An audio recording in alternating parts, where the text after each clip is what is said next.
A veces pensamos que el anime es solo animación japonesa, pero detrás hay una ingeniería narrativa brutal.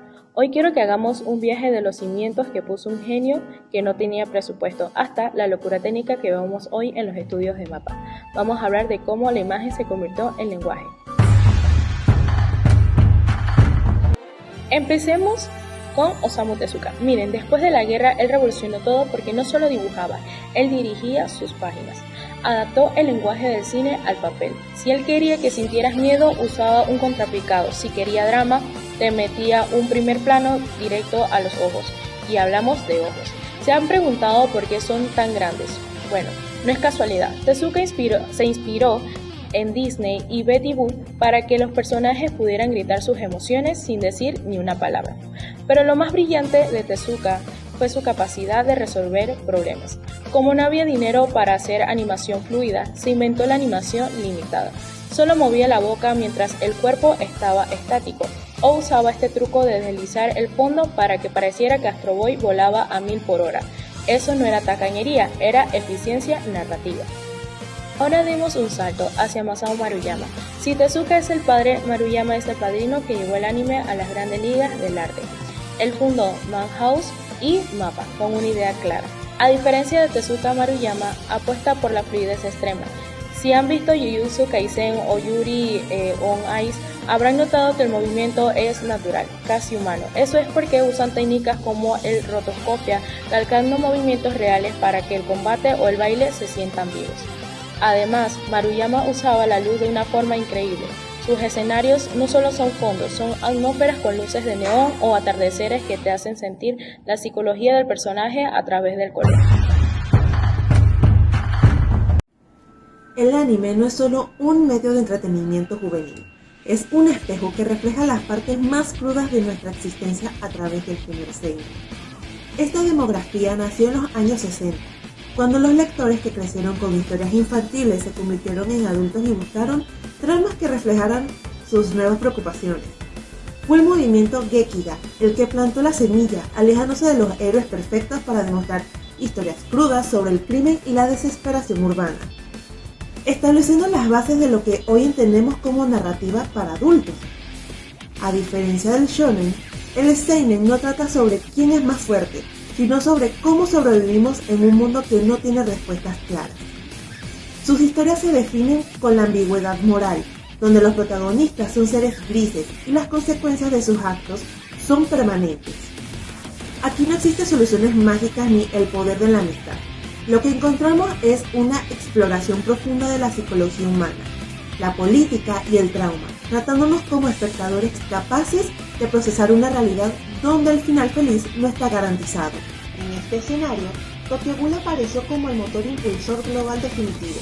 Aunque muchos lo descubrieron por su acción y su estética visual impactante, la obra funcionó como un caballo de Troya que introdujo el seinen al gran público internacional. La historia de Ken Kaneki es la representación perfecta de la tragedia del género. Un joven cuya identidad se fragmenta tras un accidente que lo convierte en un monstruo. No es un relato de superación heroica, sino un estudio sobre la alineación y la pérdida del yo, en una sociedad que devora a los diferentes. Gracias a Tokyo Ghoul, el mundo entero entendió que el anime podría ser un medio para el horror existencial y la crítica social profunda. La serie educó a una nueva generación de fans para apreciar historias donde el protagonista debe ensuciarse las manos y aceptar su propia oscuridad para simplemente seguir vivo. Fue este éxito el que abrió las puertas para que el seinen se consolidara fuera de Japón, demostrando que la verdadera madurez de la animación no reside en la sangre que se derrama, sino en la valentía de mirar de frente la fragilidad del espíritu humano. También existen otros tipos de géneros que siempre tienen un aire de vida o muerte. Esos tienen nombre y se llaman Spokon. Es una mezcla de la palabra inglesa sport y la japonesa konyo, significan coraje o tenacidad pura. El género no nació solo para entretener, sino como una respuesta emocional tras la Segunda Guerra Mundial. En los años 60, con los Juegos Olímpicos de Tokio 64 a la vuelta de la esquina, Japón necesitaba historias de superación. Los inicios fueron durísimos. Obras como Kyojin no Hoshi mostraban entrenamientos que hoy nos parecerían una tortura. Se trataba de sangre, sudor y lágrimas para recuperar el orgullo nacional. Con el tiempo, esa intensidad se suavizó un poco para enfocarse en el trabajo en equipo, pero el Spokon seguía siendo muy rígido hasta que llegó Yuri on Ice en 2016.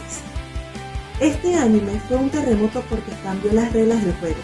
Ya no se trataba solo de quién era más fuerte físicamente, sino de quién era capaz de gestionar su salud mental y sus miedos. Introdujo la ansiedad competitiva y la vulnerabilidad de una forma que nunca habíamos visto. Además, el poner de relación entre Yuri y su entrenador en el centro rompió la barrera del deporte para chicos y atrajo a un público global masivo. Demostró que el patinaje no solo era técnica y saltos, sino una forma de expresión emocional profunda. Básicamente, Yuri on Ice recordó al género que para ser un campeón no solo hace falta entrenar el cuerpo, sino también el corazón y la mente. Mecha no trata simplemente de robots, sino de la relación entre el ser humano y la tecnología. Históricamente, el género evolucionó desde el concepto de super robots hacia el real robot. Este cambio refleja cómo Japón pasó de ver la tecnología como una esperanza a verla como una herramienta compleja y a veces peligrosa. El dibujo de un mecha es uno de los mayores retos en la animación. Se utiliza la técnica de perspectiva forzada para que el robot se vea gigante frente al espectador. Si el robot está en el suelo, se usa contrapicados extremos para hacer que la cámara mire hacia arriba, enfatizando su inmensidad. Además, se aplican texturas de metales, pulidos, tornillos, remelles y calcomanía. Sus tramas suelen mezclar dramáticas batallas a gran escala con desarrollo psicológico de personajes jóvenes, política y dilemas morales, lo que le permite alternar entre entretenimiento puro y relatos profundos. Visualmente, el género destaca por el diseño mecánico detallado, coreografías de combate y efectos cinematográficos que han influenciado en la ciencia ficción y en la cultura pop global. La animación panameña es relativamente nueva, teniendo su auge en la década de los 2000 y siguiendo creciendo hoy incluso hasta ahora. Es más que nada, en lo que es la animación panameña, predominan más que nada los cortometrajes o series cortas, ¿verdad?, de contenido educativo o de comedia que se han popularizado a través de lo que es la web, algunas también saliendo en cadenas televisivas importantes de aquí del país. El caso más conocido actualmente es el caso de la serie animada Yuke, que se inspira mucho en lo que es la animación japonesa y combina las técnicas 2D y 3D. Esto es una serie donde unos niños perfeccionan sus técnicas a la hora de jugar canicas. Y aunque no era muy conocida antes, a raíz de un TikTok hablando de la misma, muchos se han interesado por verla y se encuentra completa en YouTube, así que todo el mundo la puede ver. Pero además de estas también han habido otras series que sí se han inspirado más en la técnica de animación estadounidense, y esto se nota en que los dibujos tienen apariencias muy caricaturescas, como cuerpos pequeños, colores vibrantes, alguna característica de su rostro que esté más resaltada que el resto, como el super vidriosos, donde al personaje principal se le puede ver que su boca es bastante agrandada de forma caricaturesca. También el steampunk post-apocalíptico es una mezcla entre dos subgéneros del anime. Por un lado tenemos el steampunk, que se centra mucho en lo que es las máquinas a vapor. Es un futuro que nunca avanzó hacia la tecnología y más bien se quedó en las máquinas a vapor, de ahí viene la palabra steam. Se inspira mucho en lo que es la estética de la revolución industrial y utiliza las mismas maquinarias. Tiene un estilo muy de época victoriana. Y por otro lado también combina lo que es un mundo post-apocalíptico, donde no solamente es un mundo que no avanzó hacia la tecnología, sino que también ocurrió un apocalipsis que básicamente destruyó todo. Ese es el enfoque principal. El enfoque viene siendo más que nada la decadencia de la humanidad, viendo cómo ésta sobrevive en los restos de lo que era la civilización anterior. En este tipo de género tenemos obras muy claves e importantes, como lo que es la zona Sisa del Valle Viento, donde se ve que ellos viven en un mundo básicamente de arena. Hay grandes animales de arena contra los que ellos luchan y utilizan naves que sobrevuelan estos. La animación europea tiene una historia muy rica que se remonta a inicios del siglo XX. donde artistas experimentaban con técnicas dibujadas a mano y stop motion, mucho antes de que la industria se industrializara como Estados Unidos. Con el tiempo, países como Francia, Reino Unido y Alemania desarrollaron estilos propios, más artísticos y autorales, a menudo enfocados en temas profundos, sociales o filosóficos en lugar de solo entretenimiento comercial, lo que le dio una identidad distinta frente a gigantes como Disney. En cuanto a obras destacadas a nivel global, se reconocen películas como El viaje de Chihiro, aunque es japonesa, influyó mucho en el circuito europeo, y producciones europeas como Persepolis, Ernest y Celestine y El secreto del libro de Kelly, que destacan por su estética única y narrativas emotivas.